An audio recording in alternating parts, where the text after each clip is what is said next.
Hello everybody, I'm Melissa and welcome back to Book Bar and welcome to a video that was really hard to make or to think about. Recently I posted a picture on Instagram and I asked people to let me know what they wanted me, like what videos they would want to see. And Kaylee from Kaylee's Books, I'll tag her down below, she said she wanted to see like my favorite romances of all time. That's really hard for me because I honestly didn't start tracking my reading until like last year. So I broke this down into like 3 different categories. So I have my favorites from the last 2 years, and there's 15 of those. I just took 15 that I still hold near and dear to my heart, that I just absolutely adore. I tried to only use 1 from each author.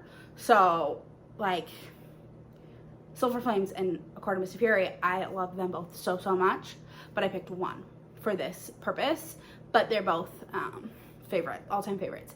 So then I also have like 6, I think, from like childhood-ish, like young me, like high school age me, early college, that I like stick out in my brain and are just like absolute favorites that will forever live on in my brain.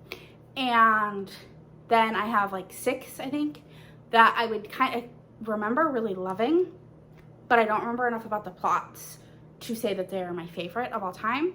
So I would have to reread them, and maybe I will. I do have a reread prompt for my VR game, so maybe I would, when I will reread these to see if how they stack up against these books that I just absolutely like adore and love and cherish and remember. So we're gonna start with the books that are like absolute favorites, make me like think of reading romances and maybe fall in love with romances. Some of these are about specific romances.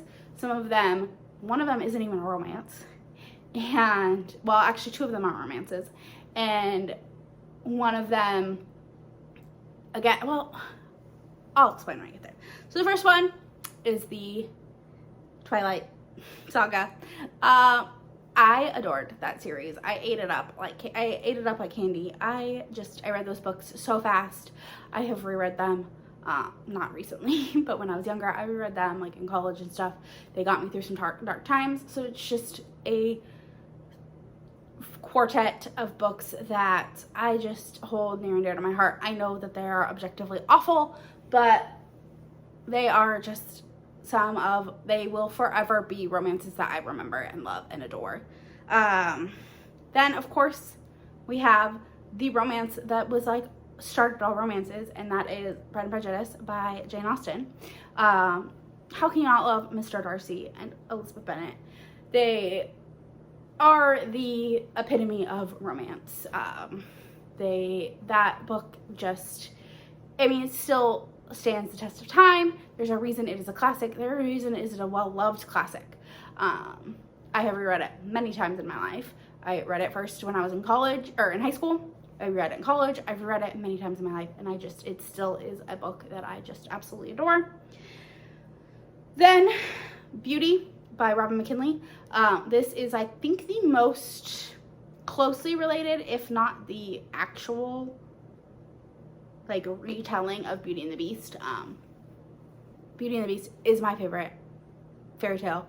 It is my favorite Disney movie. It is just, I absolutely adore all things Beauty and the Beast.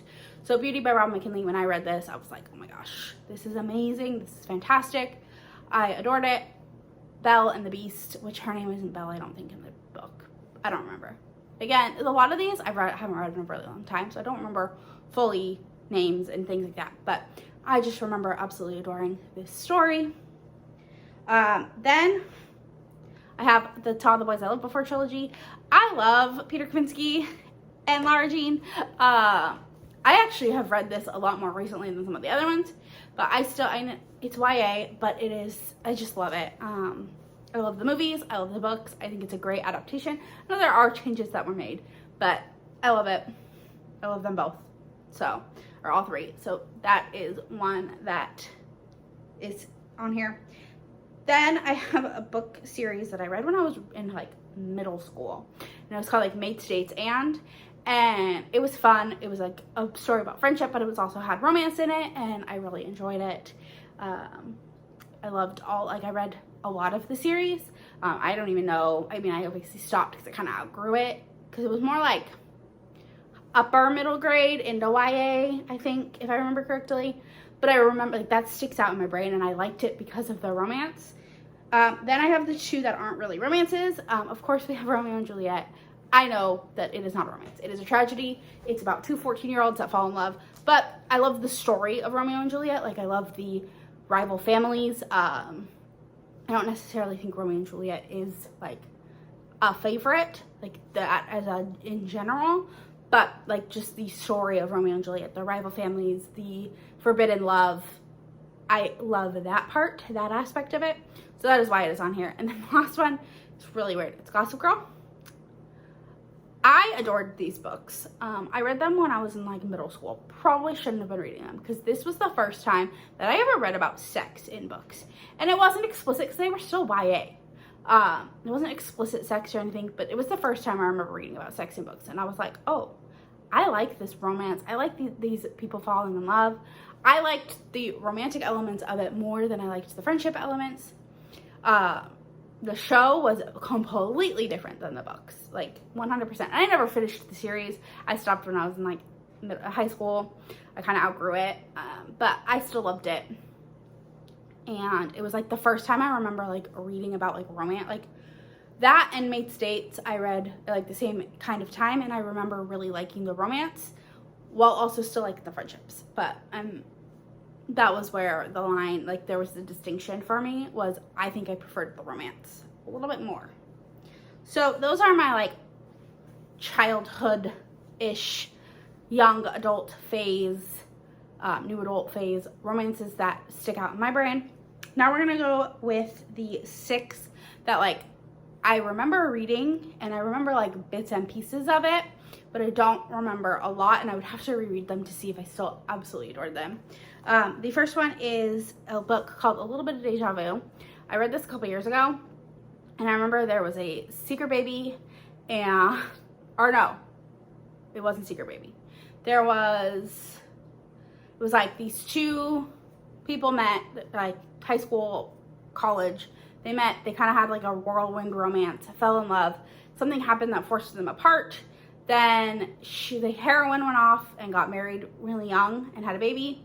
And the hero then also went off and had a baby. And then their two kids met and fell in love and ended up pregnant when the girl, I think the child was like the daughter was like 16 or 17. So they ended up pregnant, and the mom of the son was no longer in the picture, and the dad of the daughter was no longer in the picture. So they brought their parents together, and it ended up being, like, this first love. And of course they are going to fall back into it with each other. That's all I really remember, but I remember loving it and, like, talking to my friend about it and, like, wanting to tell her all about it. Then I have The Missing Piece. I think it's by Ivy Smoke. This was, like, a road trip romance that I think had surprise baby, and I just remember really, like, I read it in, like, a day. I loved it. I thought it was fantastic, but again, I don't remember enough about it to know that it would, like, hold up to some of these other books. I also don't know, like, problematicness of any of these, so don't hold that against me. I just remember reading, I think a lot of these I got for, like, free or very cheap on, like, Audible sales and stuff, or not Audible, Kindle sales and Apple Book sales.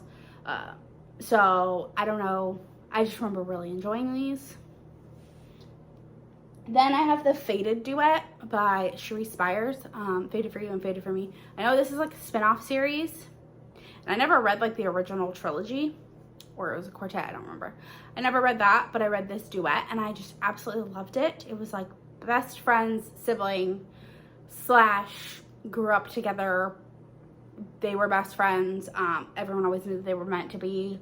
There was a secret baby with a secret baby, but there was an abortion, and they ended up, like, back together, and it was like a push and pull. It was a slow burn, but also not, because obviously they had slept together early on in the book, but then they didn't sleep together again for a really long time. And I remember really loving the Duet.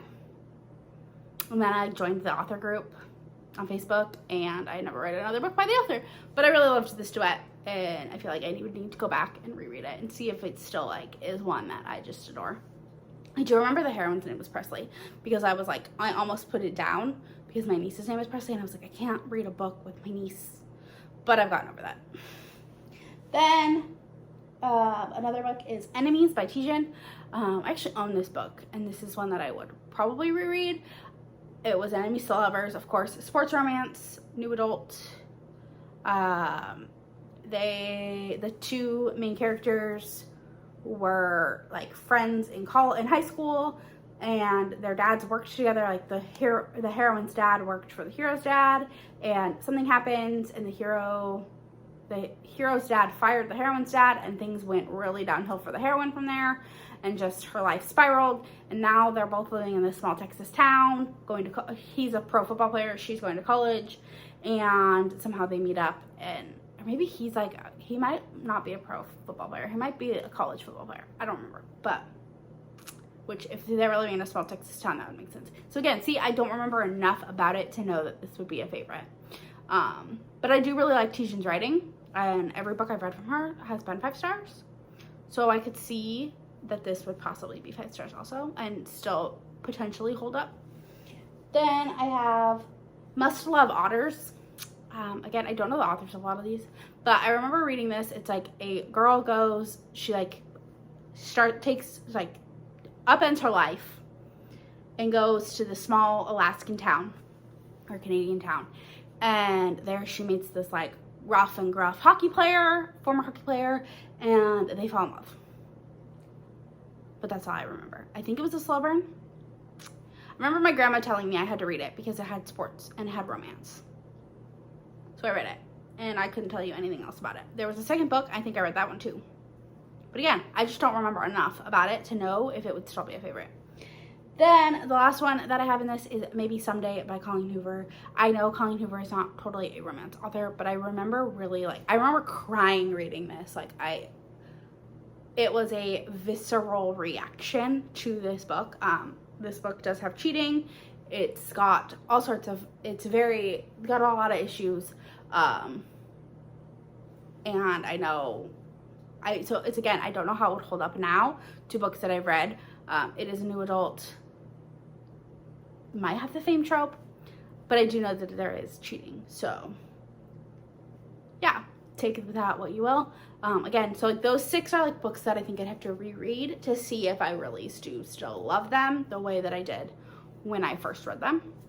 And now we're gonna get into my favorites of the last couple years, which is really when I've started to hone my reading taste and know like what romances I really love and what tropes I really love and all of that. So my favorite book of all time is Birthday Girl. It might change after this year. I've read some bangers this year that are just fantastic, but Birthday Girl is up there. This is an age gap slow burn ex-boyfriend's dad. I'm sure you have heard of it. I am too lazy to go get the book off my shelf. I own a lot of these, and I just don't like to mess up my shelves. So I'll just put the picture here. But yeah, Birthday Girl by Penelope Douglas, just absolute perfection. Then we have The Spy by Sophie Lark. I can't say anything about this book without spoiling a ton of stuff, but just know Sophie Lark is my favorite author. I've rated one book 3.5 stars, or maybe it was 3, but that was like one of her first ever written books. So it's just not up there in terms of books that I absolutely adore. Her writing, as she's gotten better at her craft, of course, her writing has just improved drastically. And so The Spy is my favorite. I have a feeling it might get knocked off by Anastasia when that comes out in December, but who knows. I do absolutely adore it. Then I went with A Court of Mist and Fury. Like I said earlier in the beginning, Silver Flames might be my favorite, but I would have to reread it to see, because I just reread Akamath, and just everything about that book, the introductions, the things that you learn, the romance, like everything about it is just beautiful and perfect. And you see hints of the couple in Silver Flames in this, and it's just, I don't know. So I'd have to reread Silver Flames to pick which one is my ultimate favorite. But I think it would actually be Akamath. So we're going with that. Then A Love Letter to Whiskey by Candy Steiner. I read this book in July, and it is the most painful story I've ever read. In a great way. I adored this book. Beat and Jamie and what they went through and all of the trials and tribulations and everything that happened from beginning to end of that book was just absolute perfection. Candy Steiner writes angst like you wouldn't believe. And I just adored it. Then I have the Group Trilogy by Kennedy Ryan. This was my first ever Kennedy Ryan book, and it, like, I mean, obviously there's 3 books, but I just loved Grip and Bristol and their romance and everything that they went through from beginning to end. It was just beautiful, and I loved it. So, of course, it is an all-time favorite series, book, romance. I can't, like, the pain and the helping each other and what they went through, and just every little bit of every nuanced bit of that book was just beautiful. Then The Duchess Deal by Tessa Dare. This was like my first favorite historical romance. When I read this, it really solidified that I wanted to become, like, I wanted to read more historicals. I had read a few prior to that, but this one made me, like, just fall in love with the genre, the subgenre, and it's Beauty and the Beast retelling, so of course it's going to be a favorite. But I adored it so much. Emma and Ash are just beautiful. Then I have Scandal in Spring by Lisa Kleypas. This is probably an unpopular opinion, but this might be my favorite Lisa Kleypas book.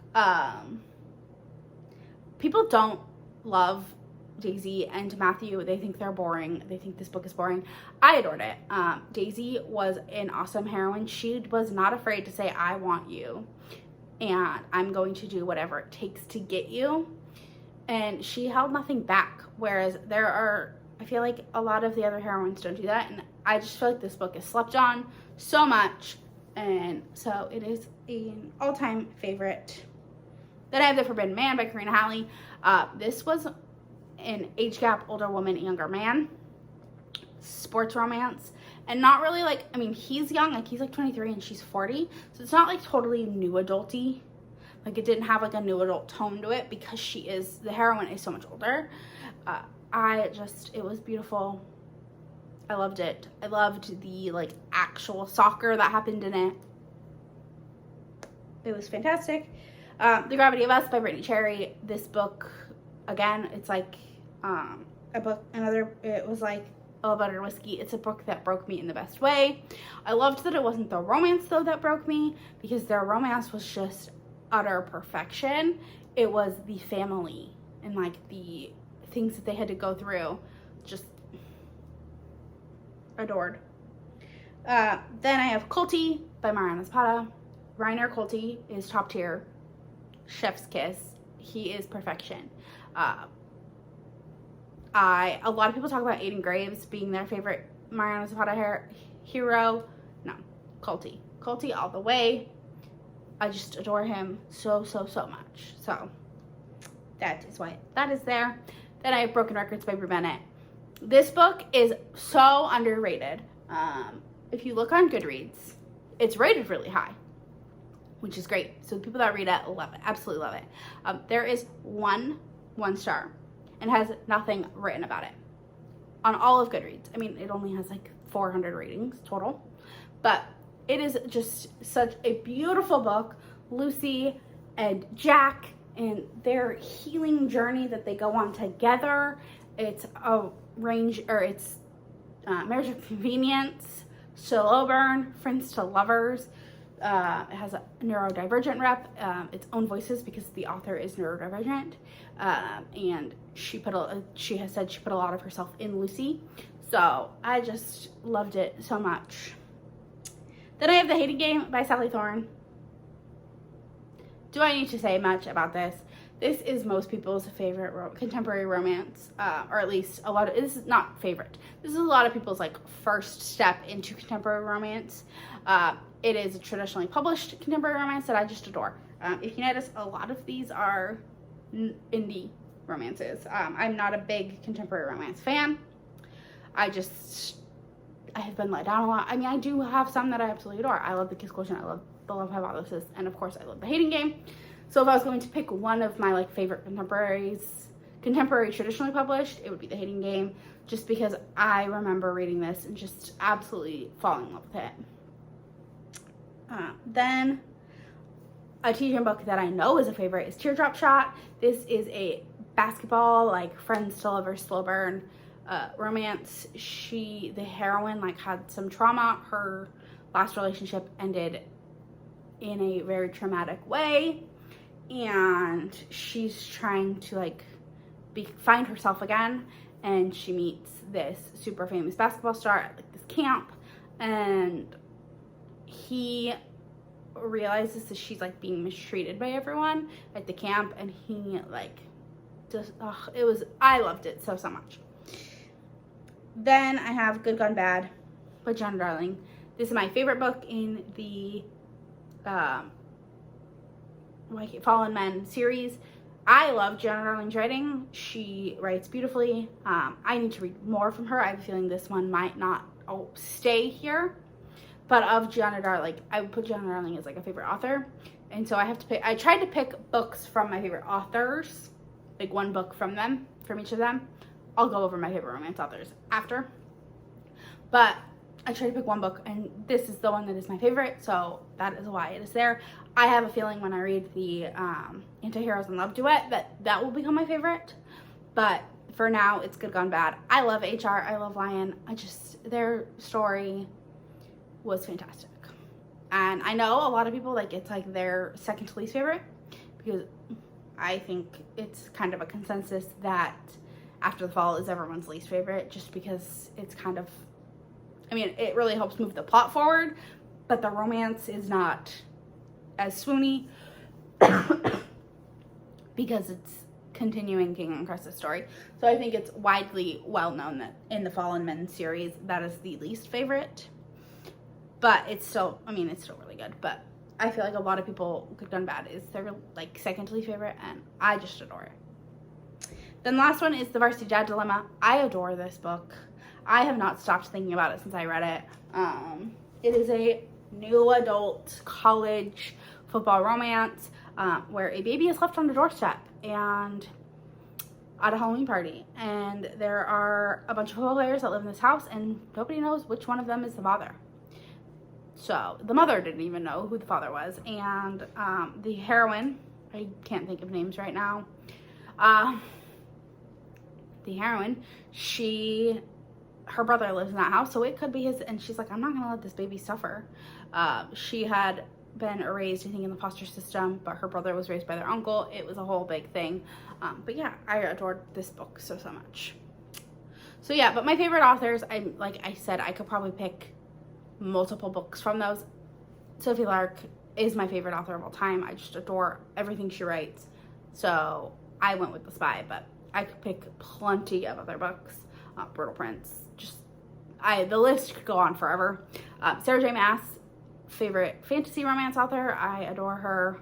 Another romance that I feel like will eventually over time become a favorite is the Between Wrath and Mercy series. The first book is Between Wrath and Mercy. Jess Weisskopf could become a favorite author. She has really only written the one book, but I adore Rain and Emma. And I feel like once their story gets moving, this list could change. But yeah, Sophie Lark, Sarah J. Maas, Kendi Ryan writes, like, I have not read a book of hers that I haven't given 5 stars. Lisa Kleypas has a ton to Sedair. I have a lot of favorites from, so I just had to pick one from each one because I don't want to overwhelm. And yeah, like I said, there are books that I kind of want to reread to see if they would still stay favorites. But yeah, let me know down in the comments what your favorite romance of all time is. Even if it's not a full romance. Like, what is your favorite, like, trope You know, I know, like, for me, the Romeo and Juliet trope of, like, forbidden rival families, which Brutal Prince kind of is, that trope, I adore that trope so much. It actually might be my favorite. Although age gap is still up there. But let me know, like, what your favorite, like, romance, you know, retelling type of trope, Beauty and the Beast, Hades, Persephone, Romeo and Juliet. Like, let me know in the comments what your favorite would be. And what your favorite romance of all time is. Like, who your favorite couple, top tier, would die on this hill that they are meant to be together forever couple is. And, yeah. That is all I have for now. Don't forget to like, comment, subscribe, all the fun stuff. It really helps my channel grow. And thank you, Kaylee, for this super fun idea of a video. And I will talk to you all in the next one. Bye.